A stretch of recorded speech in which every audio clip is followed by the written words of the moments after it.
Hi everyone, my name is Natalie Ledwell and this is The Inspiration Show.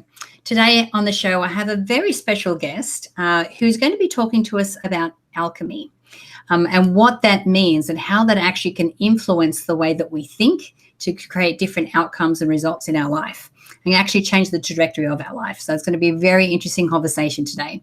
But before we get into our conversation and I introduce my guest, I just want to make sure that once the show is over, don't forget to click the link below this video to download the free ebook version of my best-selling book, Never in Your Wildest Dreams. So please let me introduce my special guest, Jim Self. How are you, Jim? Hi, Natalie. Thanks. Nice to be here with you. It's a pleasure to talk to you today. Alchemy is one of those subjects that, I don't think many people know much about. They may have read a Paulo Coelho book about the alchemist, Right. but still be very, up in the air about what that is. So I'm looking forward to getting into our conversation today. But why don't we start with your background and your story and how you got into, moving in this kind of a world? Well, actually, I was kind of born into it. Like everybody, we all come into this body, whether we believe it or not, with these spiritual abilities, clairvoyance, clairaudience, telepathies. It's our natural state of being. And then the mom, dad, teacher, minister of life begin to say, no, I have a better idea. We do this, we go to these schools, we don't talk to these people, we eat these foods. And so in a real way, you are created in the image of mom, dad, teacher, minister, as well as the society says this is the way to go. And so often that's very contrary to the individual. The individual that grows up, you look at the little baby's eyes at 1 year old and they're full of life, and come back a little later and they're a little duller and a little duller as we move away from that own internal guidance system of the heart. And so when you begin to look at this world that we're in right now, in my case, I came into it, and even though I stumbled through the mom, dad, teacher, minister stuff, I didn't forget who I was. And in the context of that, there was always a voice in my head, and that's that, again, internal guidance system that says, this is appropriate, that's not appropriate. That voice over many years turned into multiple voices. And in about 2003, to give you the short version, Metatron, one of the great archangelics, lords of light, basically said, there's a pathway that has never, ever been walked. And it is about your own evolution, your own ascension, and the ability to raise the earth back to its fully 12th dimensional Christed state of being, as well as hold the doorway open for all of humanity and many others to step into a 5th dimensional state of well-being. And he said, would you like to play? Well, it's kind of hard to say, well, I'll get back to you. How do you say no to that? Exactly. So from that standpoint, much of where I had been teaching and experiencing evolved into what's called the Course in Mastering Alchemy. And alchemy is a way of life. It's not so much about changing lead to gold. That's not so difficult in itself, but it's really not about that. But it is very much about changing fear into love. And that's a mechanical process in spirituality. It's not a hope or a wish or maybe or someday. And so when you begin to look at alchemy as the altering the frequencies of thought, the changing of the harmonics of matter, and the application of the elements of love, which there are many, you begin to have a desired result on your terms, not on the basis of what you should or they said. And so when you begin to play there, you begin to have a choice that you really don't have an awareness of in your kind of walking around, worrying about the future, hoping the past doesn't bite you in the butt again. So like you said, my only reference to alchemy is working with metals or, and changing lead into gold. Sure. But what you're talking about is actually changing the way that we think. Now, I know that, you do a course in alchemy, which has been compared to a course in miracles. Yes. So, and it's quite a lengthy program, right? It goes for a couple of years. It does. It takes a couple of years. This is not a, come 2 weeks, get a certificate and put it on your wall. This is about you changing your whole perspective and then being able to create the reality that you desire relatively effortlessly. Right. And what you're telling me is that everyone has the ability to do this. Absolutely. Right. However, we have a backpack that's full of a whole lot of I'm not good enough, I don't deserve, I'm not a nice person, I'm not attractive. And every one of those beliefs that we hold, which turn into habits that we live, are somebody else's statement that they handed to you. And in a way, it's like a gift. I'm having a bad day and I don't like you today. And therefore, I simply say, you're not okay. And to a little kid, we accept that because we don't know any difference. But then we get very stuck. We ask the worst possible question we can ask, which is, what did I do wrong? And the answer is never found because you did nothing wrong. It's simply somebody else's bad day being placed into your energy field. And so, but what we do in therapy is we think we have to go back through the emotions of the whole experience and then begin to relive it. And actually, that's a choice, but actually, it's only a choice. But if you could basically recognize that you're okay, you can't be not okay, and then work from that point. Right.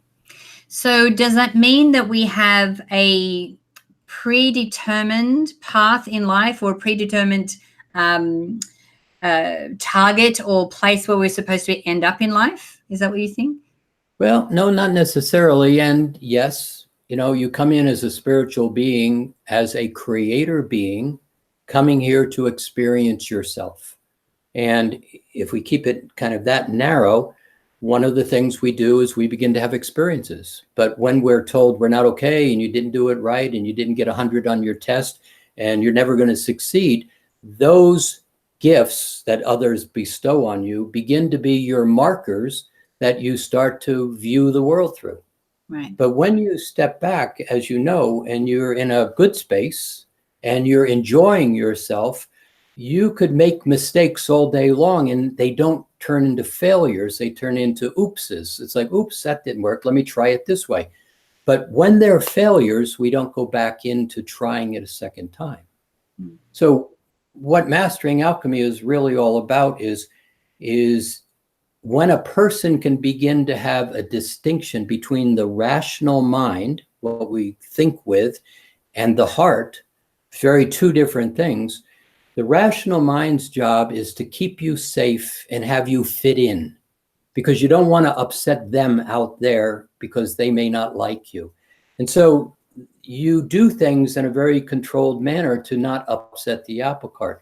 But so often that feels uncomfortable in the heart. But when you have the freedom, or when you have the room to simply say, yes, I'm enjoying myself, there are certain vibrations that you have. When you're playing at something you're enjoying, there's a certainty. There's a sense of capableness. There's a seniority. This is who I am. There's a feeling of enjoyment. Those are your natural states of being.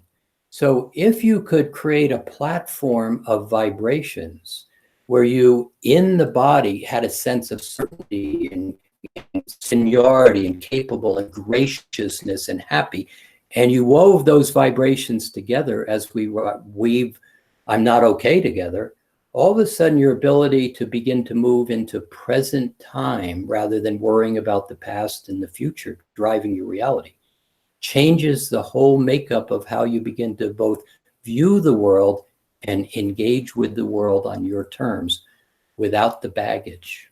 Hmm. And so when you teach people to do that, are they tapping to something inside of themselves, or are they tapping into something greater than themselves? They're beginning to remember themselves. See, you can't be not okay, but we wear a shirt that's too small and shoes that don't fit, and then we hobble around and what's wrong with me? And the reality is, when you basically can reframe yourself into well-being, the ability to start to view yourself as capable and creative, as well as gracious, it starts to allow you to reframe how you begin to live your life. Right.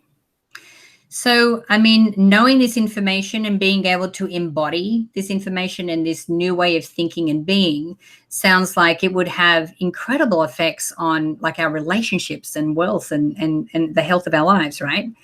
Absolutely. Yeah. Absolutely. So let me give you an example. This is one of the very fundamental tools that we teach. We teach lots of tools. So you are aware of when somebody steps into what's called your space, you're aware of that presence. And so a person steps back or has to look sideways to figure out what's going on. But what if you were able to define that space? So in real terms, what it is that living organic energetic field that we call an aura is you. And if you were to stick your arm straight out in front of you and turn the palm of your hand towards you, approximately there is the edge of your aura. And if you were to create that as a circle all the way around you and over and below you, that would be the definition of where you start and stop. That's not purely true, but just for definition. One of the things, if I said, do you know what a rose looks like? Can you remember a rose? Can you create a mental image picture of a red rose? It's all that's required. If you were to take that mental image picture and put it right at the edge of your aura and simply make a decision that from the rose to my heart is me, and everything on the other side of the rose is Shakespeare's theater to entertain me. And you created the rose as a point of delineation, not a wall, not a barrier, not a keep out, simply a point of definition. As soon as you begin to do that and play with it, it begins to be a very conscious awareness because it's the natural definition of that space. As you basically do that, it's much easier to watch all the movement in the world, the noise, the dramas, and you begin to recognize very quickly that has nothing to do with me. But without the rose, people's angers, resentments, frustrations, even joys, they're constantly passing through you. And until you stop and assess, is this mine?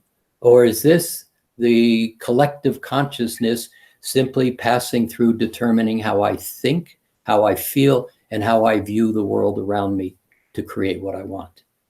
Two very different concepts. Does that make any sense? It does make sense. It does make sense. And then if you add grounding, if you begin to look from behind your eyes, from the center of your head, you begin to observe from that place, the thing you find is, I'm here. Here I am, present time, where everything is created. Now, you're saying present time and living in the moment, but earlier you also mentioned something about fifth dimension. What's your definition of what that fifth dimension is, and why do we want to, reach that? Well, the world that we have lived in is in a transition right now, and it has been that way since about 2012, another big story. But let's call the world we've lived in 3D. And 3D is like a box that has rules and structures, as well as fourth and fifth dimensions have structures. But in 3D, the structure is, one of the primary structures is time. And we believe time only exists as past, present, future, and then you die. And if you think about how many people, maybe yourself, create a perspective of time, two things happen. They told me in my past, if I did X, I would be successful in my future. Or I hope the thing I did back then never comes back to bite me in the butt again. So you're constantly looking between past and future. You're worrying about what your future is going to be in the future. But the only place you create anything is in present time. The other thing, the third dimension, is conditional. It is structured in a way that's built on good and bad and right and wrong and should and shouldn't, none of which are your words. They're kind of human words.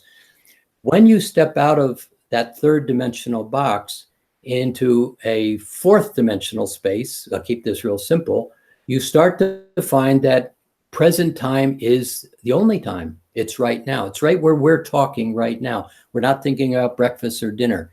In present time, something happens differently than in third dimension. In third dimension, present time is reactionary, meaning, oh my God, this wasn't supposed to happen. Present time. In fourth dimension, where we're sitting in this moment, we could say, what would you like for dinner? And we could run out a list of choices. You also have something when you step into fifth dimension, it's present time, but it's structured in well-being. In present time and well-being is dignity, respect, appreciation, gratitude, kindness, co-creation, cooperation. Failure, fear, control, domination, imposition, slavery does not exist in a fifth dimensional reality.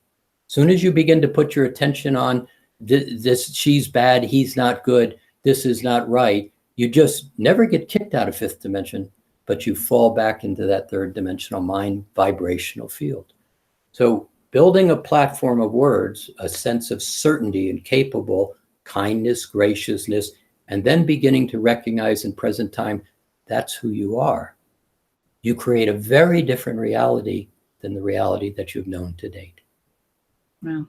And we access fifth dimension just by embodying and being and operating and thinking from this new alchemy paradigm.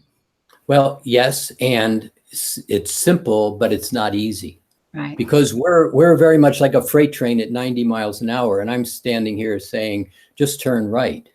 And it's like, no, you don't understand. This is my life. It's all these things. No, just turn right. And eventually you do just turn right. And there's just ease and well-being. It's very quiet, and your ability to create from the tools that you're given in terms of sound tones and color codes, and beginning to recognize the vibrational fields to change the direction of thought. You're playing in a very different reality. That's the reality that's now being presented to people who are waking up. Wow. And it also sounds like if someone's watching the show and they had, let's call them gifts or abilities as a child, but for some reason was shut them down because, you know, they were told they shouldn't, or it wasn't right, or something's weird with you, or you're not, you know, normal. Something like A Course in Alchemy could really help to open and heighten that again for them. It does, absolutely. That's the whole purpose. Right. See, the real piece here is you can't take your baggage with you on this journey. And so you can't take I'm not okay with you. And one of the things that is happening right now in the world is a lot of the internal baggage is exactly what you're seeing in the external world playing out in all kinds of different directions. But if a person can find that platform of balance and basically understood this is who I am, then what does happen is a lot of the noise, the I'm embarrassed, I was humiliated, I'm not good, it actually comes to the surface, but it's not coming to the surface as an emotion. It's simply an awareness that you begin to realize relatively quickly it's leaving. Mm-hmm. It's like air bubbles under the water that are now popping and leaving. You cannot take your baggage with you on this journey. And this is one of the ways you begin to structure the possibilities of the future opportunity right now. Jim, we could talk for hours. Seriously, I'm so fascinated with you and with this subject.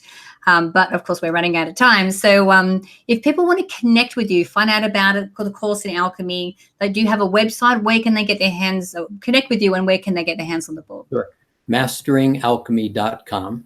Mm-hmm. And our business model is to give away more free substantive stuff than in a way what we treat as coursework.